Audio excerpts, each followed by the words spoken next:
పట్టభద్రులు ఓటేయడానికి వెళ్తున్నారా? MLC elections నిబంధనలు. Polling కేంద్రానికి గుర్తింపు పత్రంతో వెళ్ళాలి. దానిని అధికారులకు చూపించాలి. పోలింగ్ కేంద్రం వద్ద ఓటరు జాబితాలో పేరు, క్రమ సంఖ్య చూసుకోవాలి.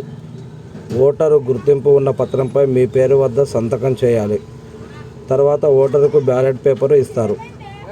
అందులో అభ్యర్థుల పేర్లు, ఫోటోలు ఉంటాయి. పార్టీ గుర్తులు ఉండవు. మొదటి ప్రాధాన్యం ఇచ్చే వారికి 1 అని నెంబర్ వేయాలి. తర్వాత మిగిలిన వారికి 2, 3 అని వేయవచ్చు. పోలింగ్ కేంద్రంలో ఇచ్చే పెన్ను మాత్రమే ఉపయోగించాలి. పోటీలో ఉన్న అందరికీ ఒకటే నెంబర్ ఇవ్వకూడదు.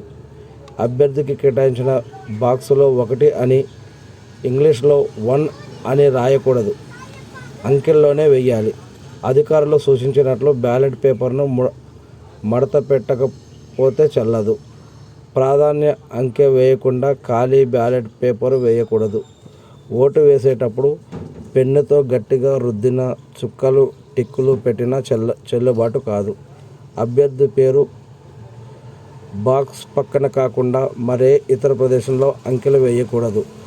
1వ ప్రాధాన్యం ఇవ్వకుండా మిగిలిన అంకెలు సూచించినా చెల్లదు. ఇది rules and regulations MLC election ఓటుకు సంబంధించి.